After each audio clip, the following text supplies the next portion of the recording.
Hello viewers, हमने last lectures में देखा था मिटिगेशंस, स्ट्रक्चरल और नॉन स्ट्रक्चरल मिटिगेशंस के हमने डेफिनेशन देख लिया था। और एक बार और बता देते हैं कि structural mitigations are those mitigation strategies which involve the engineering solution, that means structural solutions. Non structural means which involve the human behaviour change और नेचुरल प्रोसेस में जो चेंज कराते हैं उसकी वजह से जो मिटिगेशन स्ट्रेटजीज होती है वो।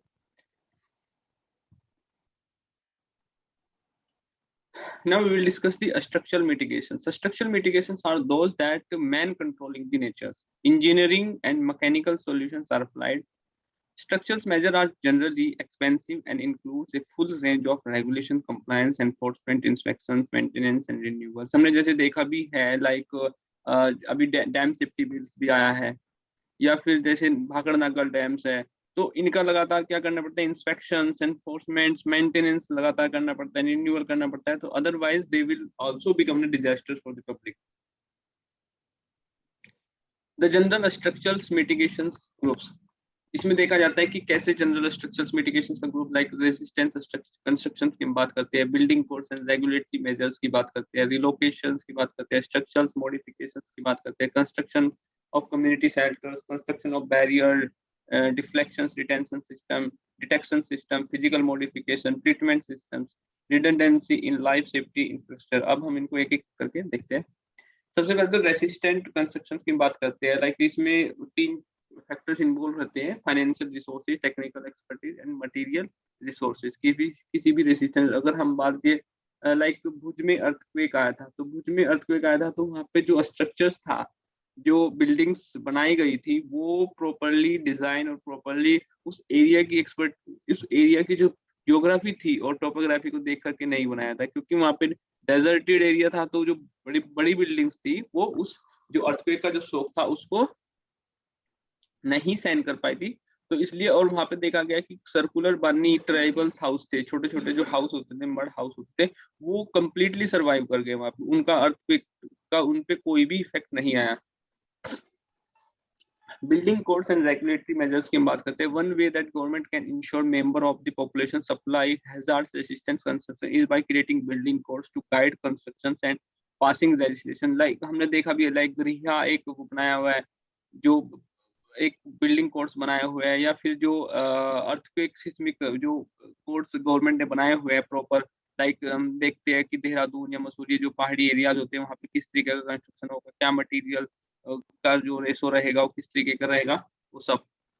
रिलोकेशंस की बात करते हैं, ये भी स्ट्रक्चर मिटिगेशंस में आता है। रिलोकेट स्ट्रक्चर्स और पीपल्स, दो ये तो स्ट्रक्चर को रिलोकेट करते हैं, पीपल्स को रिलोकेट करते हैं। One such example is that कि टाउन्स ऑफ वेल्डास अलास्का में ये टाउन था which was relocated in 1967 after hazard assessment shows that the entire town was built upon unstable soil। तो उसके चलते इस पूरे टाउन्स को क्या किया गया था, रिलोकेट कर दिया गया था। आज भी एग्जांपल्स है, लाइक जब हम अभी इस रिवर इंटरलिंकिंग की बात कर रहे हैं, तो many villages and towns will be small towns will be relocated because of that project. तो but several obstacles like inadequacy of the new site, livelihood sources, socio-culturally inappropriate settlement, ये सभी अभी भी challenges रहते हैं रिलोकेशंस में। तो रिलोकेशन से अगर हम देखा जाए तो एक लास्ट रिजोर्ट ही माना जाता है, जब अदर अवेलेबल जो best available options are not available और there are inadequacy in that options, तो we resorted to relocations only। Structural modifications की बात करते हैं। When previously thought structures no longer as resilient, हमने देखा कि जो हमारे पुराने स्ट्रक्चर्स थे वो अगर मान लीजिए सिस्मिक एक्टिविटीज को लेकर के नहीं थे, या फिर हुरिकेन्स या साइक्लोन्स को नहीं वो कर पाते थे, तो हमने अपने स्ट्रक्चर्स को या तो रेट्रोफिटिंग कर दिया अगर रेट्रोफिटिंग हो सकती थी, अगर उनका रेट्रोफिटिंग नहीं हो सकती थी तो उनको डिमोलिश भी किया है, कई बार उन साइट को अबेंडन भी किया हुआ है एनवायरमेंटल कंसर्न के साथ, तो साइट्स को अबेंडन कर दिया। तो एक स्ट्रक्चरल मॉडिफिकेशन की भी हम बात करते हैं। Construction of community shelter or other protections mechanism unrealistic for all or a majority of community members to be able to protect themselves from the hazards in their homes or elsewhere।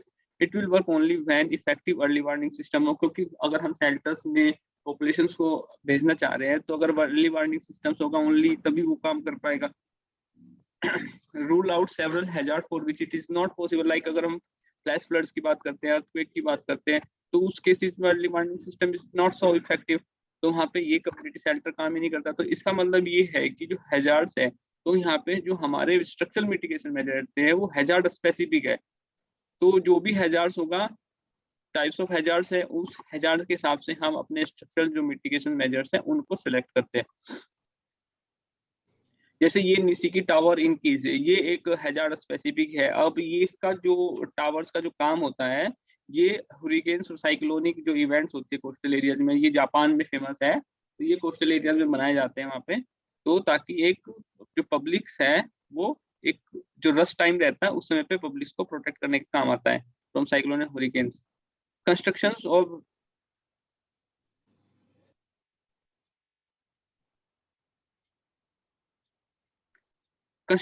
barrier deflections and detention systems, barrier shock absorber, blocking devices या sea wall cyclone storm surge को बचाने के लिए, floods walls, dikes, dams, floods को बचाने के लिए, mass movements protection walls, landslides को बचाने के लिए, या फिर डिफ्लेक्शन सिस्टम्स का भी हम यूज करते हैं to divert the physical forces of the hazard, like avalanches, bridges होते हैं जो स्नो एवलांचेस को करते हैं, लावा फ्लो चैनल्स होते हैं वोल्केनिक लावा को करने के लिए, तो diversion trenches, channels, canals, spillways floods को डिफ्लेक्ट करने के लिए बनाते हैं।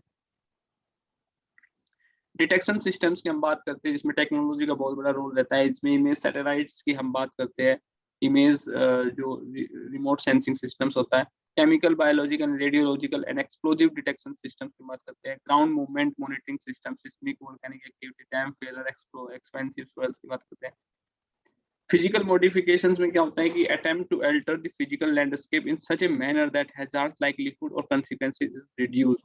स्कोप स्लोप टेरेसिंग की बात करते हैं, लैंडस्लाइड्स, मड फ्लो, इरोजन्स को बचाने के लिए। स्लोप ड्रेनेज की बात करते हैं, regrading of slope, steep slopes, installing anchors and piling landslide को बचाने के लिए, removing and replacing soils, reclaiming wetlands ताकि जो फ्लड्स बचे, और जो इसमें जो अभी भी जो चल रहा है और इस बार भी यूपीएससी का क्वेश्चन आया था, रिक्लेमिंग ऑफ द वेटलैंड्स और नेचुरल जो वाटर बॉडीज थे उसकी वजह से urban floods become recurring events.